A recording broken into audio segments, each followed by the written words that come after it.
Lo dijo en la primera hora. 7:35 en la mañana. Le envío un abrazo al buen amigo Ricardo Rivas, que me escribió a través del Twitter. Me comenta que se cerraron muchos puntos de vacunación y por eso se notan filas. Al parecer, despidieron 140 médicos que estaban vacunando. Esto sucedió el 31 de diciembre. Traslado este comentario a nivel público para, obviamente, socializarlo con nuestra audiencia y seguramente, ojalá esperar una respuesta por parte de las autoridades del Ministerio de Salud en torno a esta alerta que acabo de recibir a través del Twitter. Le doy el buenos días al señor ministro de Inclusión Económica y Social, Esteban Bernal. Ministro, ¿cómo le va? Bienvenido. Buenos días, Fabricio. Gracias por la invitación. Para mí es un gusto compartir con usted. A usted, ministro, que tenga un feliz 2022. Gracias por atendernos en la jornada de este martes 4 de enero del nuevo año. Quisiera primero que usted haga una evaluación de diciembre. Diciembre, que es un mes que tiene sus propias complejidades, sobre todo en el tema social. ¿Cómo se canalizó el tema navideño, las donaciones, tratar de evitar la presencia de mendicidad en las calles y tratar de llegar justamente con asistencia a las personas que menos tienen? ¿Cómo evalúa usted el mes de diciembre en ese rubro, ministro Bernal? Bueno, Fabricio, primero también permítame enviarle un abrazo por este nuevo año 2022. Aspiro que todo lo que le pase a los ecuatorianos en general sea positivo, como lo que hemos venido viendo en los últimos 6-7 meses, que más allá de las discrepancias en el marco de la política pública, han sido mejores días para los ecuatorianos. Mire, Fabricio, el tema social forma parte de una política pública trascendental en el gobierno del encuentro, dispuesto por supuesto por el presidente de la República. En el mes de diciembre, usted bien cita, existen circunstancias particulares que siempre someten a una mayor exigencia por parte de un ministerio, más aún el Ministerio de Inclusión Económica y Social. Lanzamos el proyecto denominado Solidaridad sin Mendicidad. Esto buscaba tener acciones de contención. En un principio, nuestro objetivo, la contención, estaba en 100.000 personas, llegar a un contacto de 100.000 personas como parte de un esfuerzo interinstitucional focalizado en donde se expulsa, para llamarlo así, el trabajo infantil, por ejemplo, las provincias de la Sierra Centro.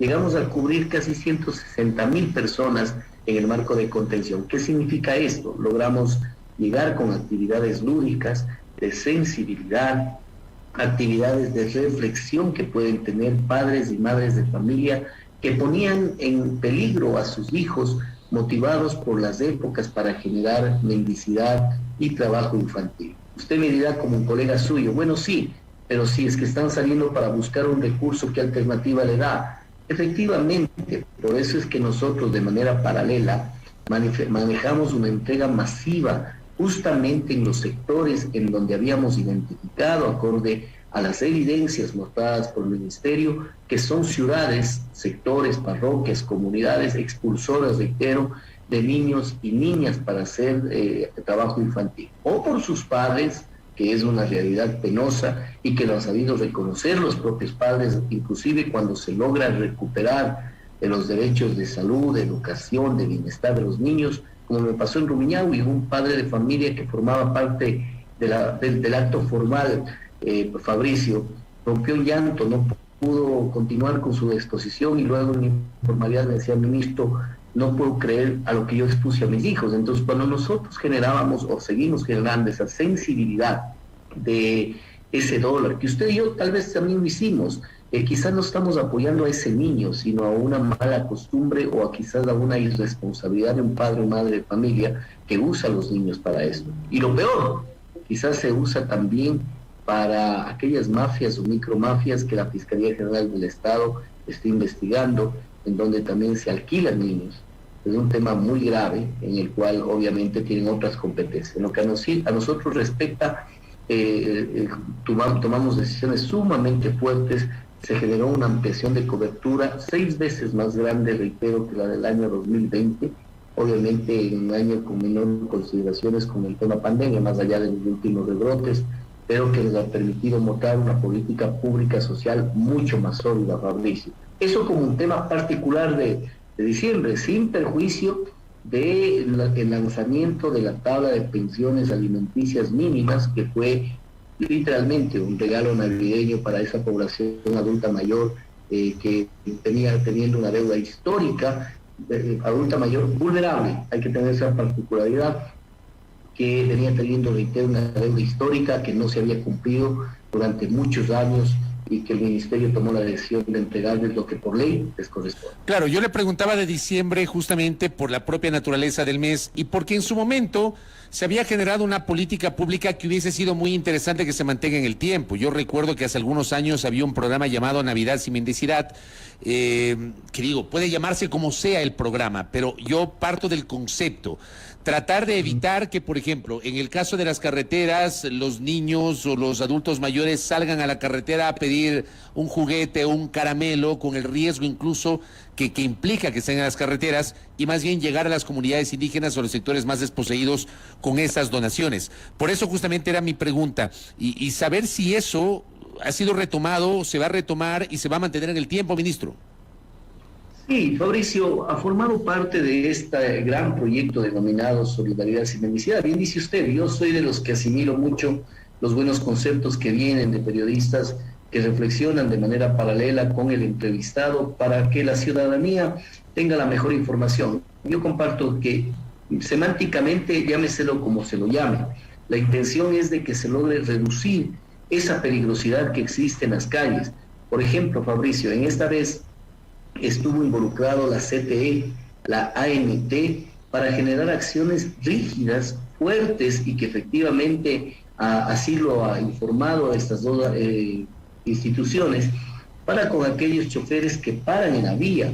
48 niños y niñas tuvieron un accidente en el año 2020. En esta ocasión hubo conatos, no hubo los accidentes, es decir, hubo un peligro, hubo algún tipo de alerta, pero no hubo un accidente como tal, lo cual muestra que sí se amplió el radio de cobertura, pero lo importante es ir a lo profundo, Fabricio, a lo macro, porque cuando tenemos grandes males en el Ecuador, en donde por encima del 35% tenemos pobreza y pobreza extrema, cuando tiene una desnutrición crónica infantil que bordea el 27.2%, la segunda más alta de la región, cuando nunca ningún presidente había hablado de este tema tan lacerante para el futuro del Ecuador. Imagine usted, un Ecuador con desnutrición crónica infantil en 15 años, si no hacemos nada en este momento, un tercio de la población que haya sufrido, y con las enormes consecuencias que tiene esto.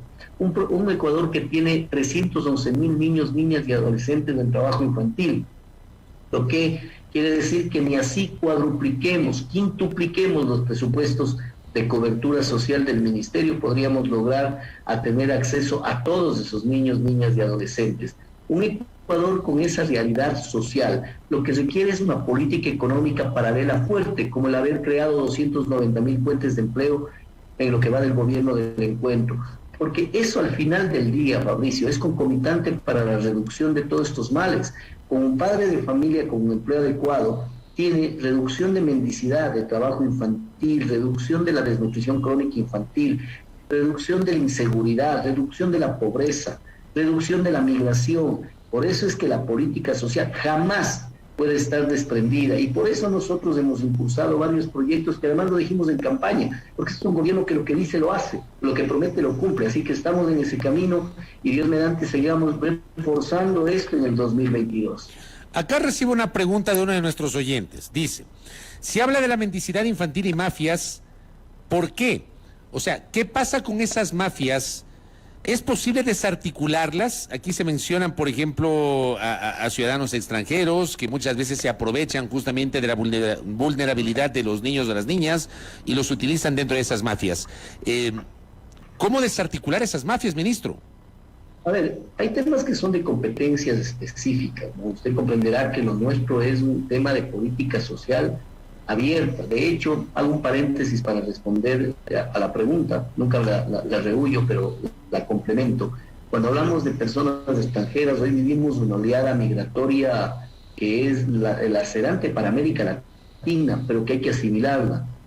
promedian alrededor de 6 millones y medio de venezolanos que han salido, y nuestro país, Fabricio, bordea 470.000 venezolanos en el Ecuador, lo cual quiere decir que usted cuando realiza una política pública no la realiza para los 17 millones y medio de ecuatorianos, la realiza probablemente para 18 millones de seres humanos, personas, mujeres y hombres que viven y conviven en esta sociedad, porque no podemos extraernos de la demanda que existe de ese sector. También exigen seguridad, también exigen trabajo, también exigen seguridad social, salud, educación, protección, y también generan a su vez trabajo infantil, también generan a su vez mendicidad. Es una realidad lacerante, pero que tenemos que vivirla. Esa solución no está en manos de cuánta política social hace el ministerio o el gobierno del encuentro del presidente Lasso. Quizá esa política social está emprendida en cuanto cambia el gobierno del país amigo Venezuela, el país hermano de Venezuela, y eso debemos los dos reflexionar en esa línea. Por lo tanto, lo que sucede en las calles, efectivamente, de acuerdo a la identificación, la evidencia, la derivación que hemos hecho como Ministerio de los Niños y Niñas, nos ha permitido ampliar la cobertura. 4.300 niños estuvieron dentro del marco de protección para reinsertar su derecho laboral, su derecho social, educativo, su derecho de salud, y existen 311.000, lo cual quiere decir que no, el esfuerzo institucional no alcanzaría, es apenas el 1.3%. Ahora incrementamos a casi 7.000 niños y niñas. No está mal, pero tenemos que entender que la política va más allá, la política pública va para generar un empleo a aquel padre de familia de sus niños y niñas para que evite esta problemática. Con respecto a la pregunta y en lo puntual, es sencillita. No, eso es un tema de la Fiscalía General del Estado. Pero hay denuncias, se han planteado denuncias, o sea, la cosa es que para que la Fiscalía actúe, también hay que impulsar denuncias. Yo pregunto si, por ejemplo, supuesto, el ministerio que usted lidera ha presentado denuncias o alguien ha denunciado esas mafias. Fabricio, hemos evaluado de manera conjunta, inclusive con la Fiscalía, pero no crea que solo por denuncias tiene que actuar la Fiscalía General del Estado. Usted es un periodista acucioso y sabe que de oficio puede actuar la Fiscalía cuando existen realidades que han sido analizadas en medios de comunicación, que nosotros las hemos exteriorizado, que nosotros hemos trabajado directamente en cada provincia, en cada distrito, en cada zonal, con las autoridades, con la gobernación. Cuando fui gobernador de la provincia, en el Azuay, cuando fui gobernador, antes de ser ministro, tuve sendas reuniones con la Fiscalía General del Estado valorando efectivamente hechos no solamente de carácter de trabajo infantil, sino también delincuenciales que pasan en las esquinas de nuestro país. Y en esa evaluación, en ese marco, se analizaba esta realidad, pero las competencias son exclusivamente de la Fiscalía General. Ministro Bernal, acá por ejemplo me escriben un aporte sobre lo de diciembre, gracias. Me dicen que en el Cantón Mejía se realizaron jornadas en las comunidades, sobre todo rurales, para evitar que las personas salgan a la avenida E35, es decir, la Panamericana, que conecta Quito, Mejía, Santo Domingo. Dice que en Mejía se aprobó hace un par de meses una ordenanza para erradicar la mendicidad y el trabajo infantil. Es el segundo cantón en el país en tener una ordenanza, primero es Manta, en Manabí, porque desde el gobierno nacional ha faltado justamente políticas propias para impulsar este tema de la erradicación de la mendicidad. ¿Qué comentario le merece este dato que me acaban de pasar, ministro? Perfecto comentario, porque además le debo mencionar que uno de los alcaldes que formó parte del lanzamiento de la campaña que hicimos en el Parque de la Carolina fue el alcalde de Mejía, quien además se comprometió en realizar acciones integradas. Si hubo acciones ahí y acá en la ciudad capital y en la ciudad de Guayaquil y en la ciudad de Cuenca, en la ciudad de Ambato, en la ciudad de Manta, en la ciudad de Latacunga, en la ciudad de Loja, fue con acciones integradas. Suscribimos un convenio con AME, porque además se debe impulsar que efectivamente haya responsabilidad legislativa por cada jurisdicción. Las acciones de Mejía, las acciones de contención, son acciones articuladas. Le mencionaba que habíamos llegado, mire, estaba revisando mientras escuchaba su pregunta, el dato parcial, hasta el 26 de diciembre habíamos llegado a 110.000 personas como parte del acceso. No lo hacemos solo el MIES, lo hace toda la institucionalidad pública, Ministerio de Educación, Ministerio de Salud, también los municipios, y esto nos ha permitido de que efectivamente se realicen actividades de contención. Hoy por hoy tenemos un mayor número de niños a los cuales han podido ser rescatados, ubicados en actividades lúdicas de contención, recuperar su sistema educativo a través del Ministerio de Educación, sus chequeos a través del Ministerio de Salud. Es decir, hay datos que son importantes. Siempre va a ser necesario hacer algo más, Fabricio. Como le dije, pongamos en el ejemplo de que hoy tomamos la decisión usted y yo y el estimado amigo que nos acaba, o amiga que acaba de escribir. Quintupliquemos el presupuesto del Ministerio. Igual, lograremos llegar al 6, 7, 8%, 9%. La realidad económica del Ecuador es la que hay que darle la vuelta. Hay que generar oportunidades de empleo. Eso concomitantemente, para no ser reiterativo, disminuye esos graves problemas que con ustedes nos han analizado en esta grata entrevista.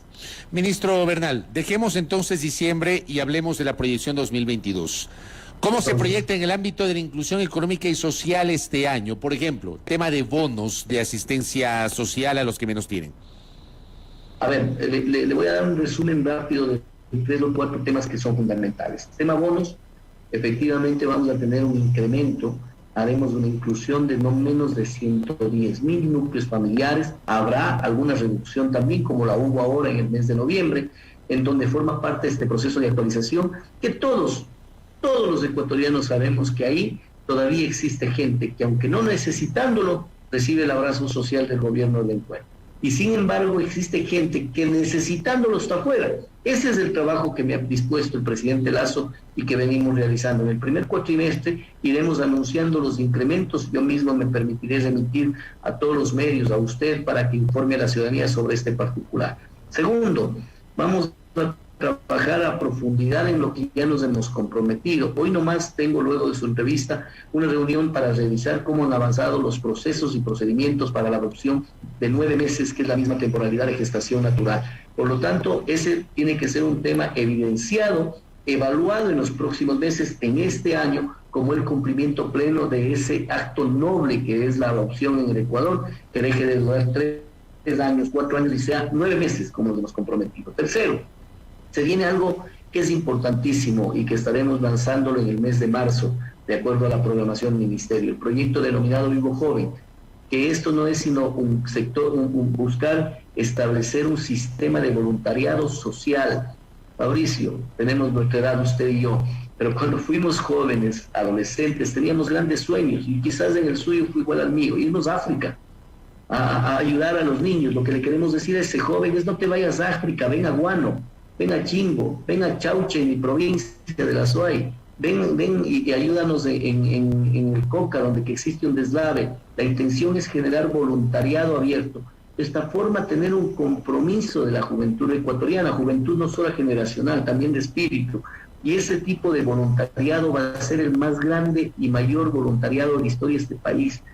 Estamos trabajando profundamente en este proyecto, que va a ser uno de los más ambiciosos que el gobierno del encuentro, a través del ministerio, entregue al país, como parte de ese cumplimiento de lo que se dice se hace. Y en ese contexto, Fabricio, obviamente, más allá de las actividades continuas, recurrentes que tiene el ministerio y que tienen que continuar, hay un proyecto que es muy significativo, se denomina Impulso Violeta, que lo lanzamos en la ciudad de Guayaquil.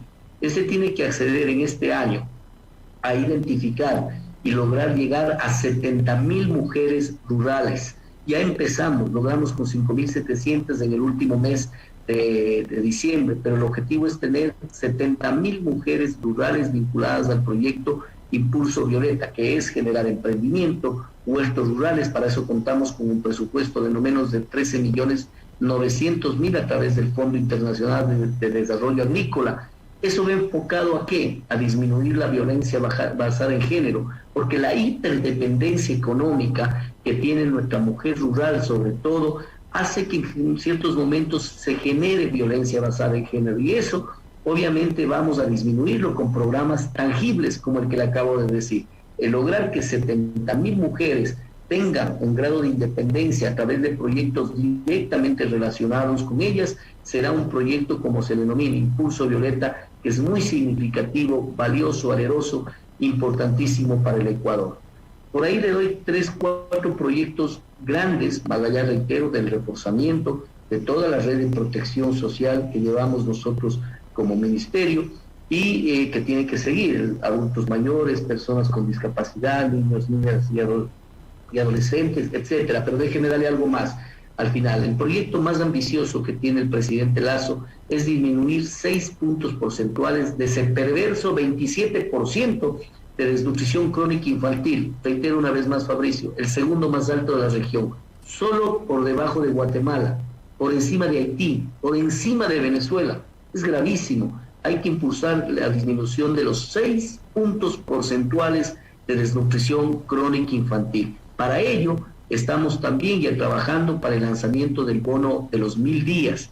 Este bono, que además será el primer bono inteligente, porque vamos a entregar con una tarjeta de consumo para que ésta vaya direccionada específicamente a la nutrición del niño, que no haya discrecionalidad de la madre o gestante o madre del niño vivo, sino que efectivamente vaya hacia el consumo. Ojalá inclusive, Fabricio, sea dosificado, tanta cantidad de carne de tal o cual producto, que de acuerdo a la técnica CD. ¿Por qué se llama bono de los 1000 días? Porque busca cubrir entre los 270 días de gestación de la madre y los 730 días de vida del niño. La evidencia y los expertos manifiestan que si damos cobertura eficiente nutricional en esos 1000 días, porque desde la concepción es necesario la nutrición adecuada, estaríamos garantizando la disminución de este mal perverso para el país. Vea usted, esas son noticias muy importantes, positivas para el Ecuador, ofrecidas en campaña electoral y ahora empezadas a cumplir ya en el gobierno del pueblo. Correcto, ministro Bernal. Una cosa adicional, ¿este año podría haber una nueva depuración de los beneficiarios de los bonos? Sí, Fabricio, sigue formando parte de nuestro esfuerzo. Hay que incorporar núcleos familiares a las transferencias monetarias, pero hay que excluir también. El objetivo nuestro es que se excluya quienes están en los deciles 7, 8, 9 y se incluya a aquellos que están en cola esperando por años, que están en los deciles 1, 2, 3. ¿Cuál es el objetivo? Que quien realmente necesita reciba la protección del Estado ecuatoriano. Pero la metodología que usa el registro social, que primero es la actualización del registro 2014 al 18, ¿no? Porque veníamos trabajando con los dos registros por mucho tiempo. Y la segunda, ese registro 2018 cambió la metodología y le volvió más incluyente. Por eso es que en la última ocasión incorporamos a 85.822 núcleos familiares y se excluyó a 46.566, en un más o menos neto 40.000 nuevos beneficiarios. Ahora iremos en un camino, tenemos la proyección de incorporar a 100.000 aproximadamente núcleos familiares, iremos viendo cuántos también se van excluyendo, pero forma parte de lo que usted ha llamado de depuración. Nosotros hemos estructurado en el marco de una actualización sincera, ética e institucional para el país. Correcto, ministro Bernal, gracias por el tiempo y por atendernos, que tenga un buen día. A usted, Fabricio, siempre a las órdenes y es grato conversar con usted. Muy amable, Esteban Bernal, ministro de Inclusión Económica y Social, aquí en La Primera Hora. 7:59 en la mañana. Primera plana. Todas las noticias, todas las voces.